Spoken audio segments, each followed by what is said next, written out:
नमस्कार। Horror story के इस खास एक्सप्लेनर में आपका स्वागत है। आज हम एक बेहद खौफनाक और थ्रिलिंग कहानी को डिकोड करने वाले हैं। एक अच्छी हॉरर कहानी सिर्फ डराती नहीं है, बल्कि वो हमारे दिमाग और हमारे सबसे गहरे डरों के साथ खेलती है, और इस ट्रेलर में बिल्कुल यही किया गया है। तो चलिए बिना किसी देरी के इस विश्लेषण में गोता लगाते हैं और देखते हैं कि कैसे एक साधारण सी फेयरवेल पार्टी एक भयानक और कभी न खत्म होने वाले दुस्वप्न में बदल जाती है। अब जरा सोचिए, क्या होगा जब 7 ऐसे दोस्त जो भूत प्रेत पर बिल्कुल यकीन नहीं करते, अचानक एक ऐसे होटल में फंस जाएं जिसका एक बहुत ही डार्क अतीत है। होटल ग्रांडस का यही वो रहस्य है जो इस पूरी कहानी की जान है। ये सवाल तुरंत ही आपका ध्यान खींच लेता है।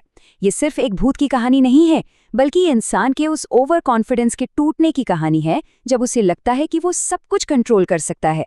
लेकिन क्या वो वाकई कर सकता है? तो चलिए कहानी की शुरुआत से शुरू करते हैं, यानी फेयरवेल पार्टी का वो सेटअप जिसने इस पूरी मुसीबत को बुलावा दिया। इन किरदारों की सबसे बड़ी कमजोरी क्या है? उनका अपना अहंकार। जरा ये डायलॉग सुनिए, मैं ये भूत वूत को नहीं मानता, जिस चीज को देखा ही नहीं उससे क्या डर। ये लाइन एकदम सटीक बताती है कि कैसे उनका शुरुआती अविश्वास ही उनके लिए सबसे बड़ा जाल बन जाता है।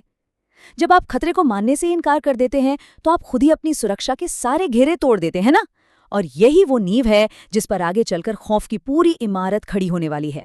और फिर आता है वो टर्निंग पॉइंट, जब अविश्वास का आमना सामना होता है उन शक्तियों से जिन्हें विज्ञान नहीं समझा सकता।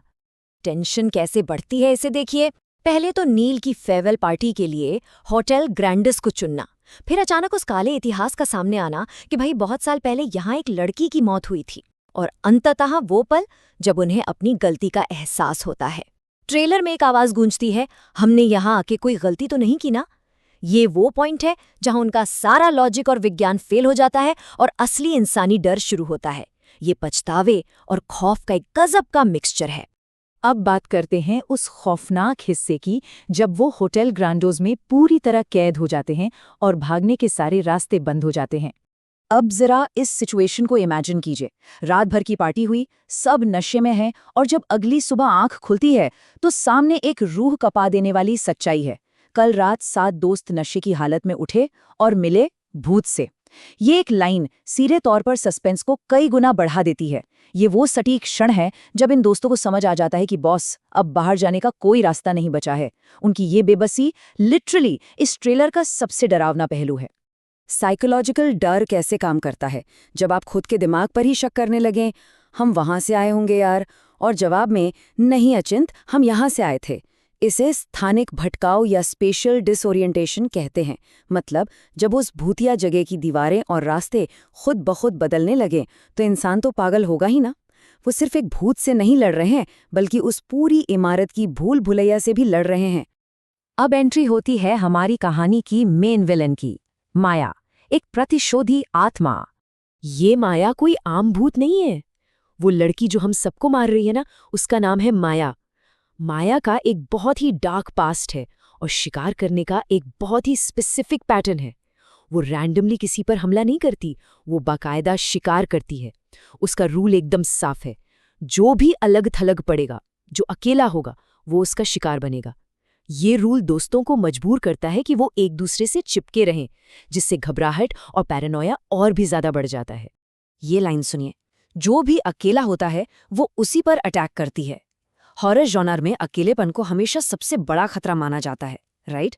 और यहाँ माया इसी इंसानी कमजोरी का फायदा उठाती है। ये सोचकर ही डर लगता है कि अगर आप एक पल के लिए भी ग्रुप से अलग हुए तो आपकी मौत पक्की है।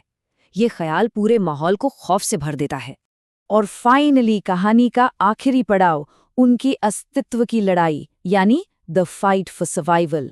यहाँ हमें इंसानी जज्बातों के दो बिल्कुल अलग रूप देखने को मिलते हैं। एक तरफ है पूरी तरह से हार मान लेना, हम सबको मार देगी वो, और दूसरी तरफ उसी दहशत के बीच एक हताश सी उम्मीद, no we will survive, okay. यही क्लैश कहानी में एक इमोशनल डेप्थ लाता है। कुछ किरदार पूरी तरह टूट चुके हैं और कुछ ने अभी भी उस खौफनाक रात से बाहर निकलने की आखिरी कोशिश जारी रखी है। और सबसे डरावना एलिमेंट, रिंगा रिंगा रोजेज। बचपन की कितनी मासूम सी राइम को हॉरर के सांचे में ढालकर इतना खौफनाक कैसे बनाया जा सकता है, ये उसका परफेक्ट एग्जाम्पल है। क्लाइमैक्स पर बजने वाली ये धुन मन में एक अजीब सी दहशत छोड़ जाती है। मासूमियत का ये विकृत रूप हॉरर का एक बहुत ही पावरफुल टूल है। तो इस एक्सप्लेनर को ख़त्म करते हुए एक सवाल जो सोचने पर मजबूर करता है, क्या हमारा अपना ओवर कॉन्फिडेंस और हमारी बनाई हुई ये लॉजिकल दुनिया हमें उन अंधेरे कोनों के लिए अंधा कर देती है जहां असली खौफ हमारा इंतजार कर रहा होता है? क्या इंसान आखिर में अपने ही अकेलेपन का शिकार हो जाता है? सोचिएगा ज़रूर। चलिए मिलते हैं अगले एक्सप्लेनर में।